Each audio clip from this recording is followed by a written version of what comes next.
Okay, back again, working on the molar on the right side where there's a big abscess that worked its way up the inside and basically trashed everything. I somehow managed to release the abscess, huge amounts of blood and crud and other stuff, and now it's starting to get clean. If I can completely get rid of everything that is there, then the area will have a chance to heal.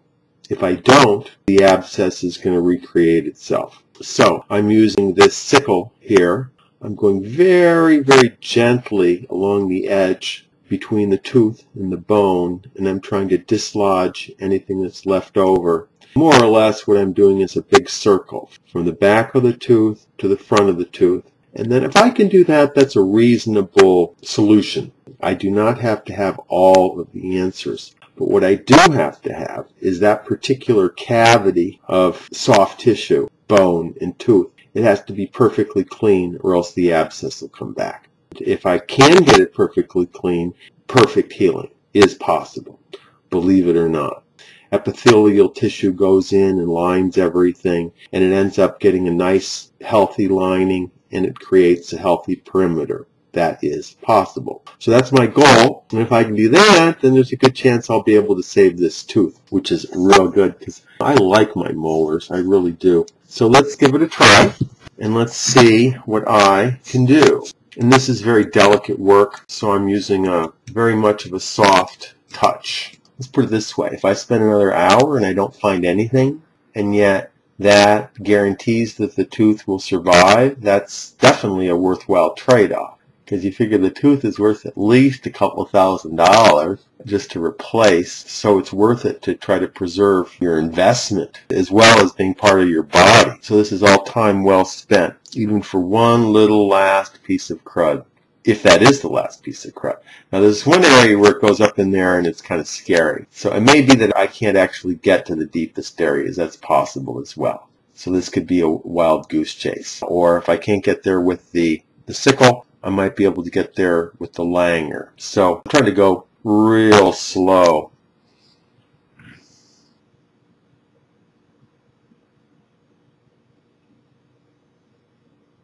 Man, very delicate. Nothing came out. There's still infection up there because I got the smell. There was one place where I got the smell.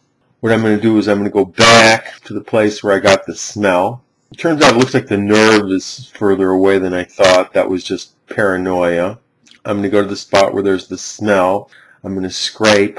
Then I'm going to try to go in just a little bit more and then come back, slow down. So I need to get more comfortable with just hanging out. I got about halfway and I'm fairly happy with that. I call it a pyramid. I got to the one side of the pyramid. Now I come down the other side.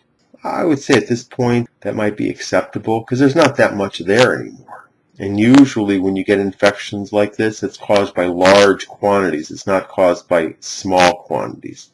I can get the hyaluronic acid and I can irrigate it with that, and I can use that to frack, that's what I call it, off what's left. Even if there's some pieces left over, I'm still not used up. Also, there's a good chance I can still go in there because it's such a large space. It's just huge. It's like the inside of a church. It's so big. So anyway, let's give it a go. Let's see if I can come down the other side. This is where I think I'm going to get a lot of stuff. There does seem to be a piece of deep calculus in there. So we shall see if I can get that thing to come loose. Now, it could be mixed in with bone. Who knows what it is. I'm going to go up there. I'm going to hang out with it. And then just sort of rub it, see if I can get it to come loose.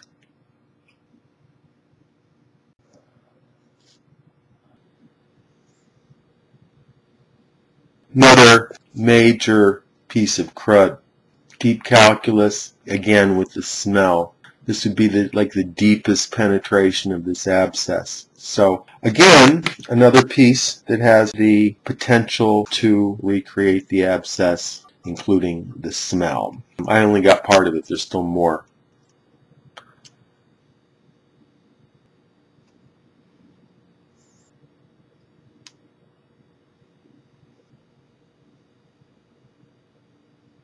Okay.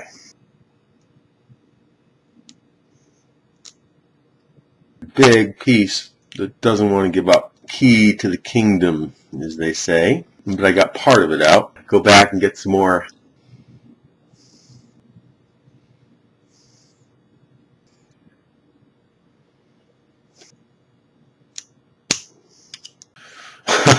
Very nasty business.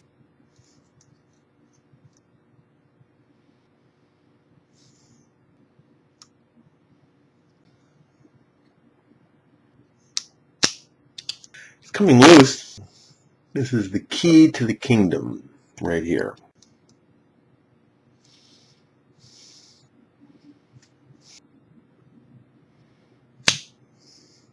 Real close.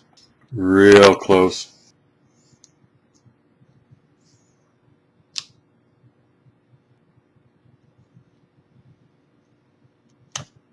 Nice big piece.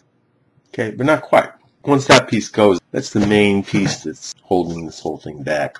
And unfortunately, I have to get a little brutal with it.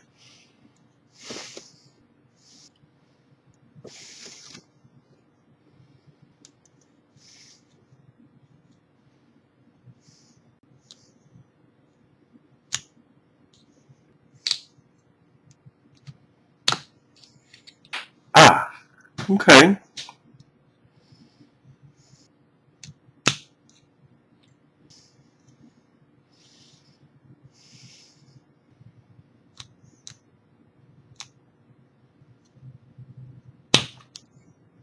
Okay, now, of course, I'm kind of concerned, am I ripping out bone?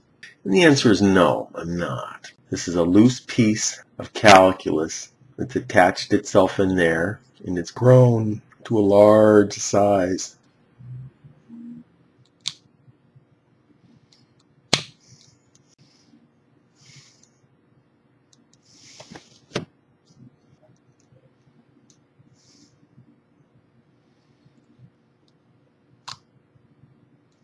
That might have been it. Giant piece of calculus. Okay, let's try it again.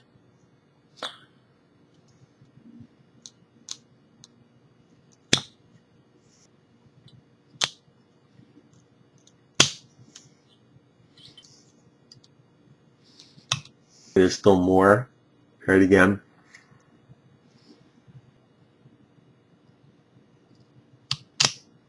Only wants the main piece.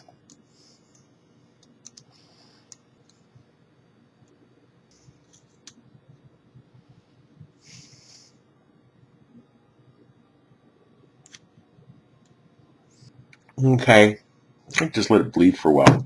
Let it figure out what it wants to do. Okay, one more time.